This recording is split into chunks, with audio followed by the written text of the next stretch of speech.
billionaire entrepreneur Elon Musk puts his money where his mouth is. I am personally guaranteeing that value and standing behind that guarantee with all of my assets. His greatest asset is his ability to take this big, big dream and make other people believe that it's true. The determined engineer's big dreams transformed 3 industries. I'm just wishing to any entities that are listening, please bless this launch. You know, here's an immigrant from South Africa coming to America to say, you know, NASA, that whole rocket thing you're doing with the space shuttle, I've got a better way. His better way meant risking everything. We had maybe about a week's worth of cash in the bank, or less. I had to make a choice then that either I took all of the capital that I had left from the sale of PayPal to eBay and invest that in Tesla, or Tesla would die. Others weren't so willing to take a chance on him or his companies. You put $90 billion, like 50 years worth of breaks into solar and wind, to Solyndra and Fisker and Tesla and Enter1. I mean, I had a friend who said you don't just pick the winners and losers, you pick the losers. It's very unlikely that the Tesla investment is ever repaid to the taxpayers. Electric vehicles are really not possible in ways that would be effective for most consumers still. But his bets have paid off. We didn't just repay the principal, we actually repaid it with interest and a bonus payment. So ultimately the U.S. taxpayer actually made a profit of over $20 million on this loan. Elon Musk has even bigger dreams that might just take him farther than anyone else. Elon Musk goes a step further. Earth's not big enough. With SpaceX, he literally wants to go to Mars. In the long term, I'd really love to go to Mars, and that's the overarching goal of SpaceX.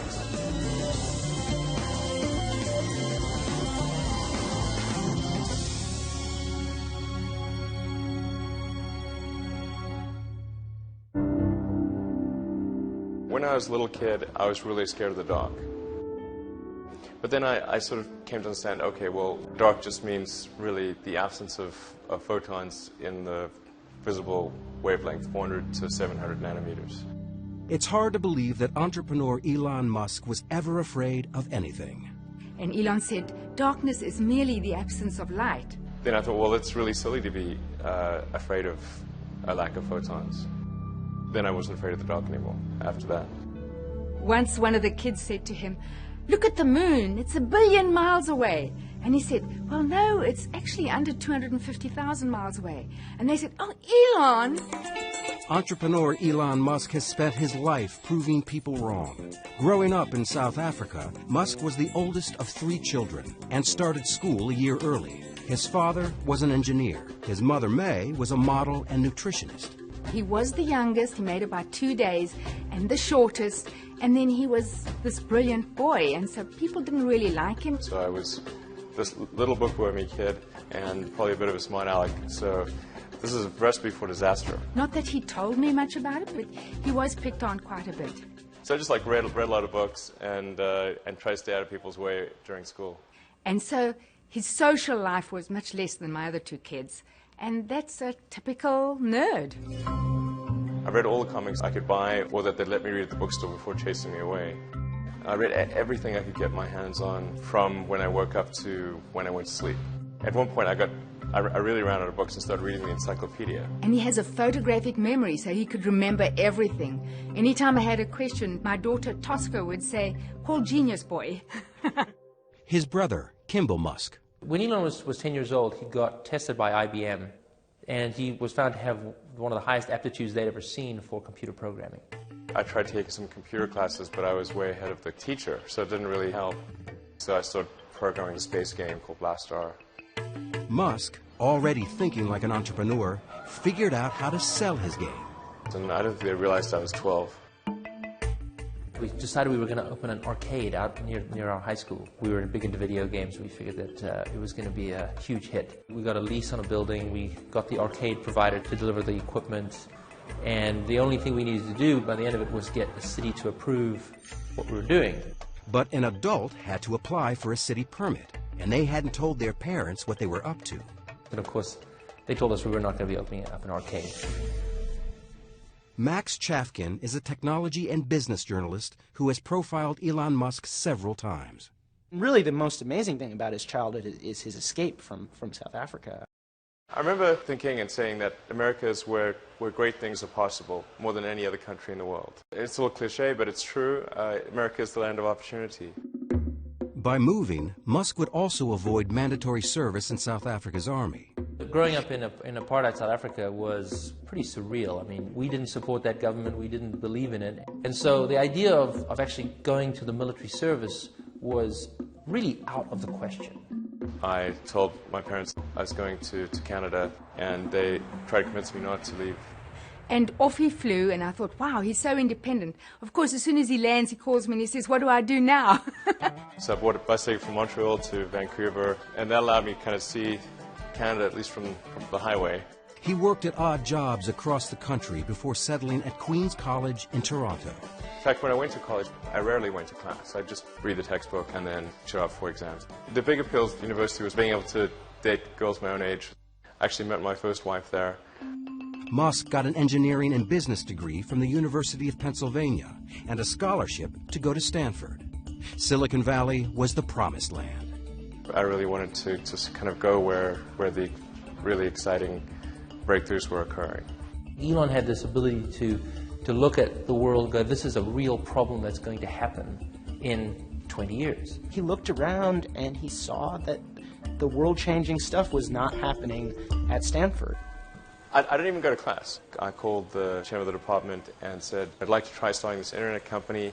It probably won't succeed, and so when it fails, I want to make sure that I can still come back.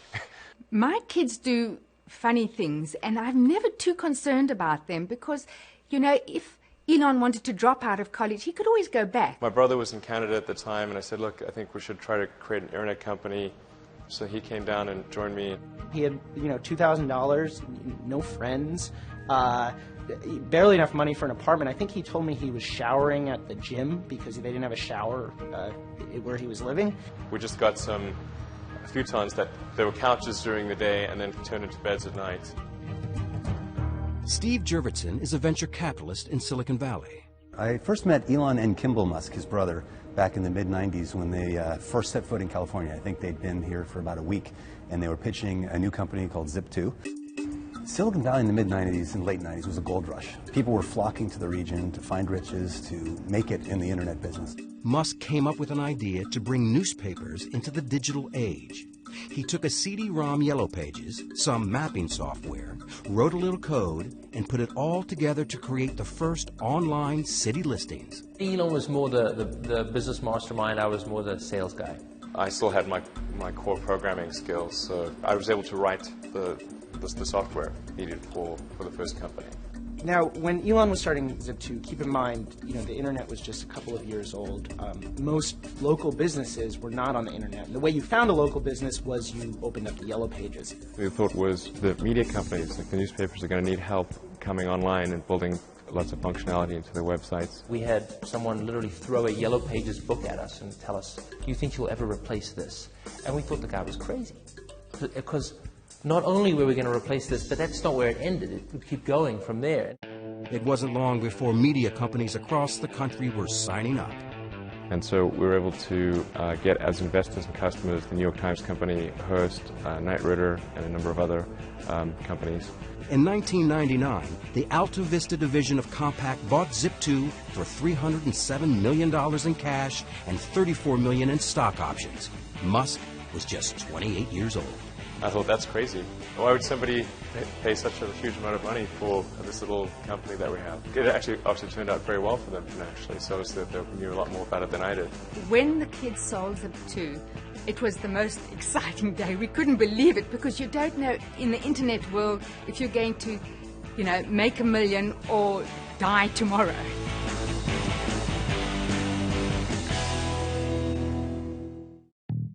In February 1999, Elon Musk sold his first company. At 28, he joined the ranks of Silicon Valley millionaires. Zip2 was acquired by Compaq, for a little over $300 million, and I made, I think, about $21 or $22 million as a result of that, which was a phenomenal amount of money for me. It was obviously a financial windfall. It was super fun to go out and buy some cool toys. There is, gentlemen, the fastest car in the world. One of his first things to do is go out and get a big sports car. He comes from a family that really enjoys racing in vehicles, and he got one of the highest performance cars money could buy at the time. It was a McLaren F1. And proceeded to enjoy that around the Bay Area, let's say, with a number of adventures and risk-taking moves with his driving. While I'm sure it felt wonderful to have all this money and to have people recognizing success, I think he was also frustrated that this company hadn't become as great as he wanted it to be. It hadn't changed the world. It had just slightly altered the course of newspaper history, which I think from his point of view is, kind of a piddling accomplishment. So I certainly had the choice at that point of retiring and buying an island somewhere and severing my ties, but that was not of interest to me at all. There really wasn't a choice of we weren't going to do anything. It was just really what we were going to do next.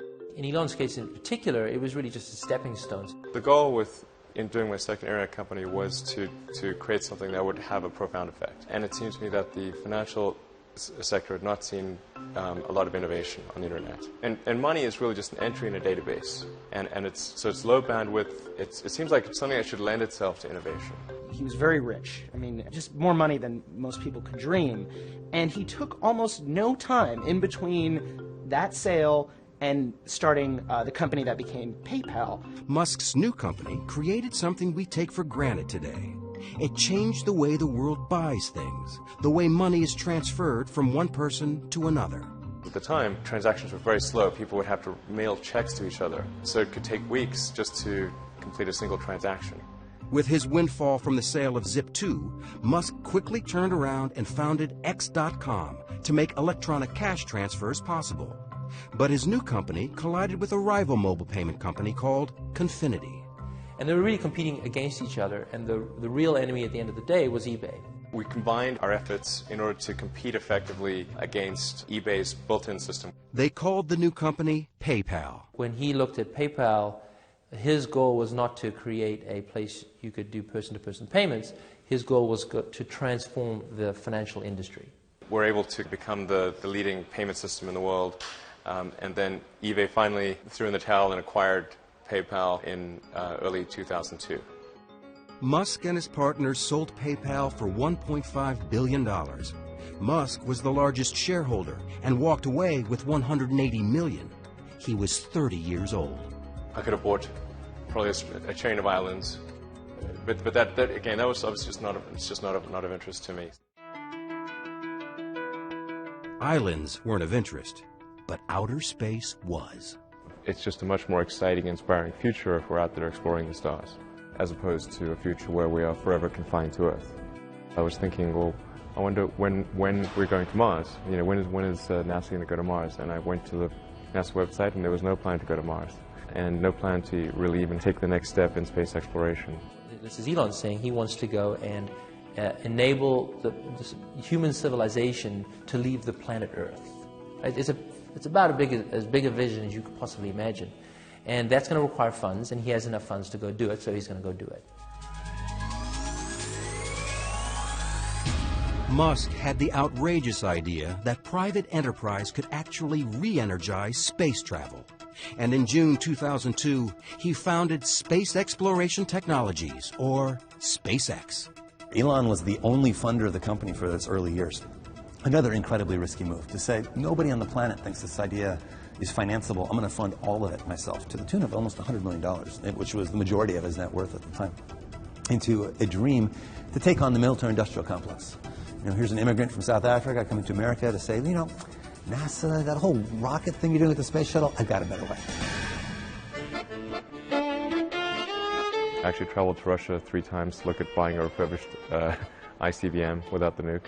And I came to the conclusion that the thing that was really holding us back from making much more progress in space was really that rockets had not evolved since the 60s. So the trick isn't figuring out how to get to orbit, it's figuring out how to get to orbit cheaply. So I had to come up with lower-cost ways to produce engines, the primary structure, the electronics, do the launch operation, as well as run the company with very little overhead. And the sum of inventions in all those areas is what has led us to roughly 3- to 4-fold improvement over the cost of other rockets in the United States. What SpaceX has been very successful at is taking basically off-the-shelf technology, stuff that was developed by NASA 50 years ago, and streamlining it. So in that way, he's kind of the Henry Ford of space, because Henry Ford didn't invent the automobile, he just figured out how to make the automobile, commercially viable. Musk was more than just an entrepreneur. If you ask Elon how he managed to teach himself rocket science, he'll just look at you very seriously and just say very quietly, "I read a lot of books."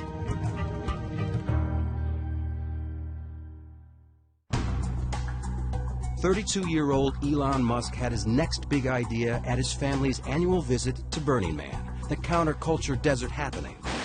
Although still fascinated by rockets and fast cars, he wanted to find a way to end Earth's addiction to fossil fuels. I was one that suggested the idea of going into the solar power arena to Lyndon and Peter Wright, my cousins. He basically hands this idea to his cousins and says, "If you want to start this, I will fund you, and it'll be your company, but I'll be the chairman."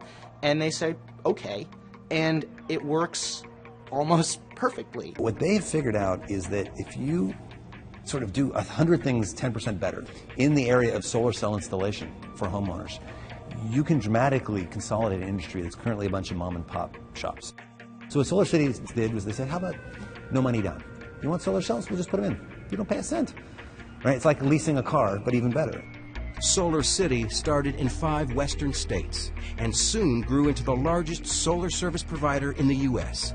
The solar cells keep going. SolarCity then owns those at the end of the lease. So it's a fascinating business model where in the long term they may become the largest energy generator in America off all of these rooftops.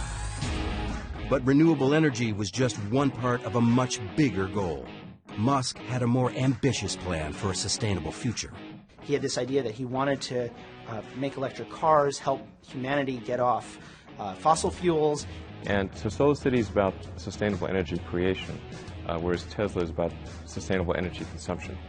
In April 2004, Musk helped launch Tesla with $6.3 million of his own money. It was the first auto industry startup in decades, and the only one born in Silicon Valley. And it's really pretty simple. It's, make a high-priced car at low volume, because that's essentially the only thing we could afford to do. And then step 2 is a medium-priced car at medium volumes, and step 3 is a low-priced car at high volumes. Tesla's plan was to introduce a high-end, high-performance product to first attract outliers, then make an affordable car for the masses. Tesla's co-founder and first CEO, Martin Eberhard. We expect to change the way people think about electric cars with this car, and that we hope to open the market for us to sell other electric cars. But we also know that if you start off by saying, let's first change human nature and make everybody drive crummy little cars, that doesn't work. So instead, let's build a car that people want to drive. Let's build a car that's hot and desirable and beautiful, and convince people that driving an electric car is not a compromise. This idea of actually going in and putting it in a high-end car and breaking the mold of what an electric car was exciting. This is no longer going to be a golf cart. This is going to be a Ferrari. Any cops watching? Nope. Coast is clear. When we first saw Tesla, it had a good explanation for how they get to market without having to spend exorbitant amount of money, how they would create a brand and an object of desire in consumers, and each part of the story clicked together. He talked about Silicon Valley smarts being able to show Detroit how to do something that Detroit didn't think was possible. It's batteries, it's drive electronics, it's electric motors. Those are skills that are present in Silicon Valley and not present in Detroit. Tesla's revolutionary technology for the Roadster started with a computer battery as the power source for the automobile. J.B. Straubel, Tesla's chief technology officer, was the main designer of the electric powertrain. For the first time, it was possible to drive over 200 miles and have performance that was directly competitive with what a gasoline car could do. And Tesla was the first company to to take those principles and put that into practice and try it. California Governor Schwarzenegger showed up for the Roadster's 2006 coming out party. I test drove this one, it's hot. He bought one. So did Leonardo DiCaprio and George Clooney. But could Musk sell regular customers on his idea? At that time, there was very little activity in the auto industry in electric vehicles. We were in the age of the large SUV. So it was a little unusual to hear about this company in California that was planning to come to market with a high-end all-electric sports car. We were very passionate about trying to make sure that this car was going to just throw down the gauntlet on what the technology could do and really prove to the world that electric vehicles, could be incredibly fast and could have incredibly long range. There was kind of a sense of adventure, doing these things for the first time and doing it in a really scrappy way. We did some of the very first battery packs in my garage in Menlo Park before we actually were able to rent a real office. The big issue for Tesla, as with all electric cars, has been the batteries, their cost, and how long they last. Eric Noble is president of CarLab, an automotive consulting firm that evaluates new cars and trucks. American consumers are very ready for battery electric vehicles. Unfortunately, battery electric vehicles aren't ready for American consumers. The first results at Tesla seem to support this gloomy forecast. Tesla, when we first started out, the thought was simple and really, obviously, in retrospect, quite naive, which was to make use of some technology that we develop ourselves, but also some technology that we'd license from AC propulsion, put that together and create an electric sports car that would be compelling. So, let's see, where did that fall apart? It fell apart when the team told Musk that the projected cost had skyrocketed from $65,000 to $140,000. As the problems mounted, Musk faced a do-or-die decision at Tesla. He would have to choose between investing his PayPal payoff or let his new company collapse. And Elon was looking at this and saying, the dream is still there, but oh my gosh, what have I got? I've got to get this under control.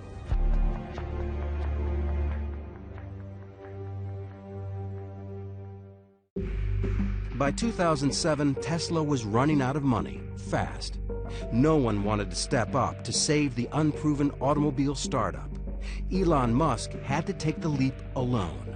We had to make some pretty dramatic changes. I essentially recapitalized the business and invested about twice what we'd originally expected. What we originally expected as the outer limit.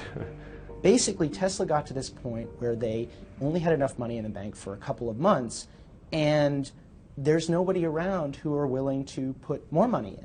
I'd take all of my reserve capital and invest it into Tesla, which was very scary because, it would obviously be quite sad to have the fruits of my labor with Zip2 and PayPal not amount to anything. But there was no question that I would do that in my own mind because Tesla was too important to let die. I'm available 24/7 to help solve issues. Right. Call me 3 a.m. on a Sunday morning, I don't care. We had to go in and make some really hard decisions on personnel changes, and Elon really had to dedicate his time to the company. I want names named. So if someone's always on the hot seat and is always the root cause for problems, they will not be part of this organization long term. It's not okay to be unhappy and part of this company. And so if somebody can't get happy, get divorced. Right. Musk and his board replaced Martin Eberhard, one of the co-founders who had been running Tesla. And I think we kind of really exceeded the level that Eberhard could handle.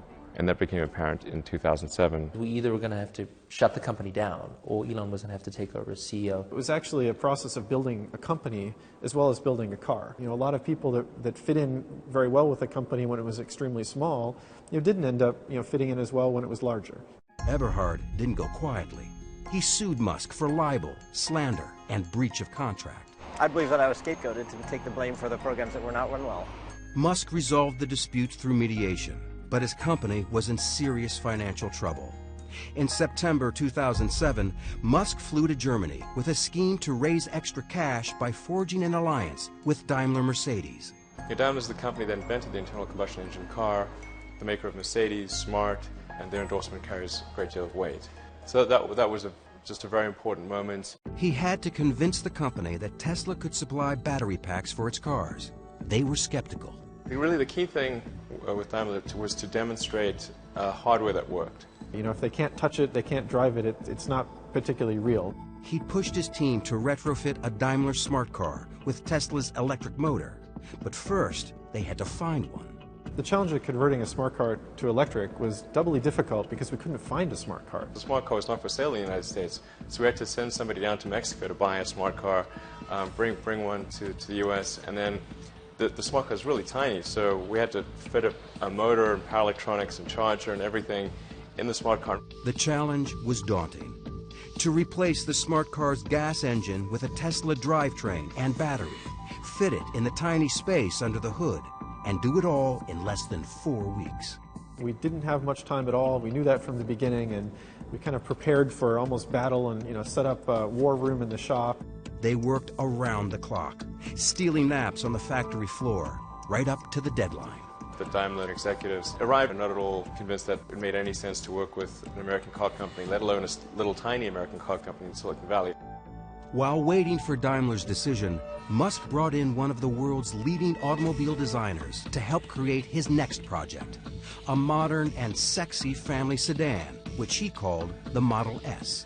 Originally with Model S, I thought, well, let's have Henrik Fisker, who had a design studio, do the styling. We paid him a pretty good sum of money to do that. Curiously enough, the designs that he worked on, that he came up with for us, were terrible. And what he didn't tell us was that he was actually working on a competing car company. Tesla officials claimed that perhaps Henrik had come in to learn what Tesla was doing, while all along he was planning to form his own company, do his own vehicle. We were pretty upset with him for basically taking what were at the time the original specifications for the Model S and then going and shopping a business plan to create that same car. Tesla sued him, he sued Tesla, and there was all kinds of, infighting. Henrik Fisker wouldn't grant Bloomberg an interview, but he told us that, "I believe there is enough space in the market for several new car companies that pursue a new type of electrified powertrain with different philosophies." In November 2008, the court ruled in Fisker's favor. It was a setback for Musk, who was also going through a tough time personally. After 8 years of marriage and 5 children, Elon and Justine Musk divorced. I got divorced, personal life in somewhat of a shambles, and in addition getting attacked by some in the media, my ex-wife, every bad thing you could imagine. There was more bad news when his bold space transport company SpaceX again failed to get a rocket into orbit. The first launch didn't get very far, got about a minute up, and then there was an engine fire, and that was it. The second flight actually did make it to space, but not to orbit. And then also Flight 3, we didn't get all the way to orbit. He started saying, "I've got enough money for 3 cracks at it." He put $100 million of his own money, and he sort of hinted at the idea that after 3, if he didn't make it, it would be over. SpaceX would die. Musk burned through the $100 million he had sunk into SpaceX. Now he was on his way back to the drawing board. 3 days after the failure, he announced, first that he knew what was wrong. He announced that they'd raise money to finance a 4th launch, and the 4th launch was going to happen in a matter of months, which in the rocket industry was a crazy announcement. We were able to solve the problems, and then just as we'd solved those problems, we ran smack into the worst economic recession since the Great Depression. It's been one of the darkest days on Wall Street in recent memory. Stock markets falling the most since 9/11, the Dow off more than 500 points. This is what financial Armageddon looks like. Red screens that scream sell, sell, sell.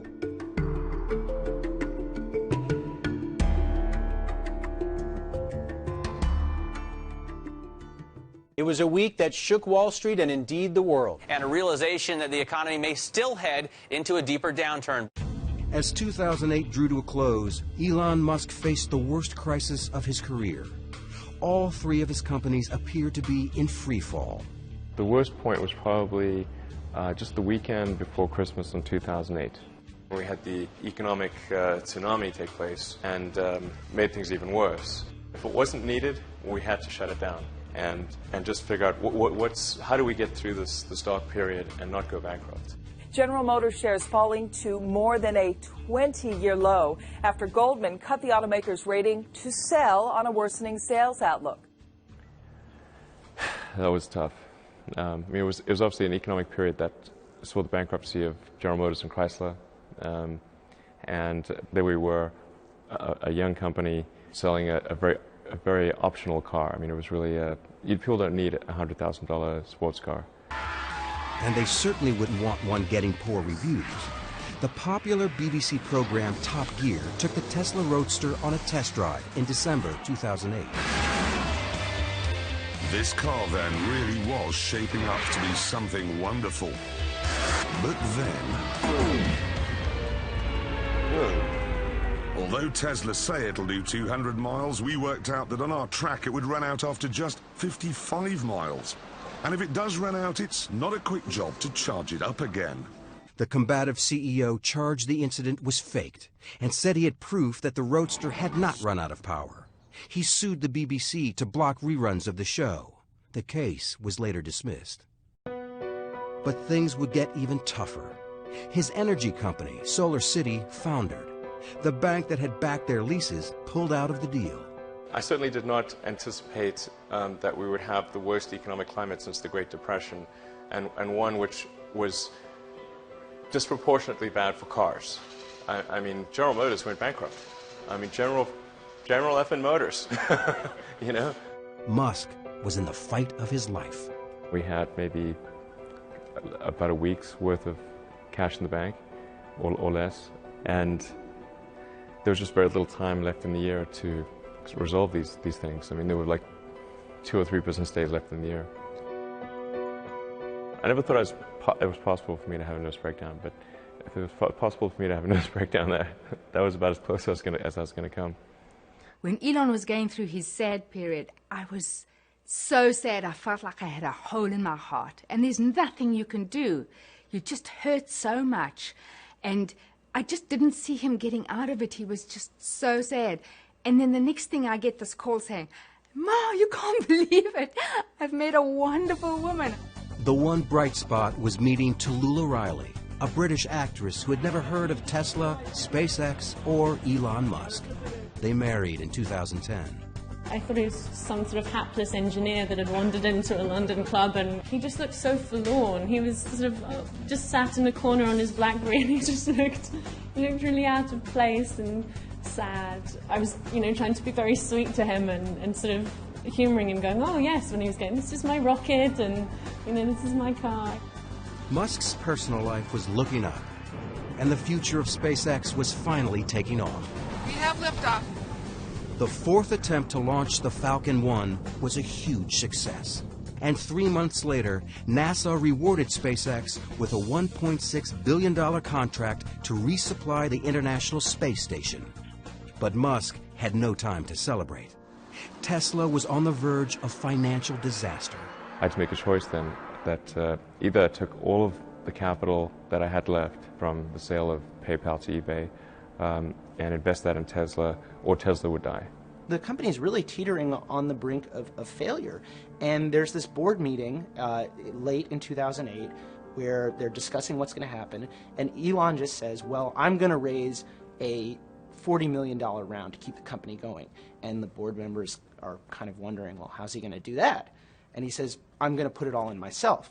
And that incredible braggadocio confidence catalyzed a change in people's opinion. And we and everyone else around the table was like, "Oh my gosh, we want to be part of this. We want to get as much of this investment as we can." He saved the company in its darkest hour with an act of heroism that is hard to describe. There's nothing quite like spending your last remaining dollar on a project you believe in. It was thankfully a good week, but definitely took its toll from a mental strain standpoint. I think I've mentally just burned out a few circuits. Just after his emergency cash infusion came the news they desperately needed. A $40 million deal with Daimler for smart car batteries. Daimler later added $50 million for 10% of the company. Determined not to repeat past mistakes, Musk focused on bringing his family car to life. So I decided, look, we really need to have our own design studio, and that's when I hired Franz von Holzhausen to design the Model S. His green agenda was irresistible to von Holzhausen, a legendary figure in car design who had already revolutionized the looks of VW, GM, and Mazda. He's completely passionate to really rid the world of this addiction to fossil fuel. And that was something that he talked about from the very first sentence, first conversation that we had. With a new team in place, Musk completely revamped the look of the Model S. A sedan doesn't have to be a brick. It doesn't have to be a big blocky car. We wanted to bring this kind of passion and feeling back to this marketplace. The architecture of Model S is really similar to a skateboard. The floor of the vehicle is the battery pack, and the motors between the rear wheels, and everything above that is the opportunity space. In March 2009, Musk unveiled the prototype for the Model S. It could hold 7 passengers and as much luggage as a station wagon. But to build it, he knew he needed a piece of the U.S. government's new $7.5 billion loan program to support alternative energy vehicles. In order for Model S to truly be successful, it was important that the loan come through. The government funding was controversial. The New York Times writer Randy Strauss called the program the bailout of very, very high net worth individuals who invested in Tesla Motors Act. Musk struck back. Randy Strauss is a huge douchebag. And an idiot. Okay. It wasn't a bailout, but a loan. The Obama administration agreed to lend Tesla $465 million to mass produce the Model S, a move that astounded many in the industry. It's very unlikely that the Tesla investment is ever repaid to the taxpayers. Electric vehicles are really not possible in ways that would be effective for most consumers still.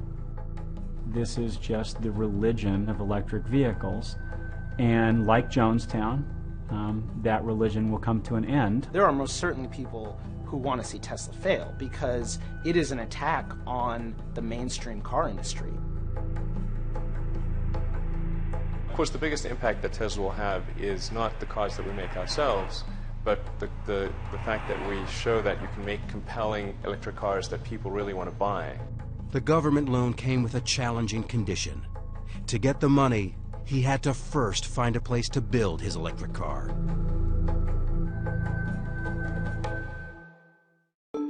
Tesla burned through $300 million since 2003.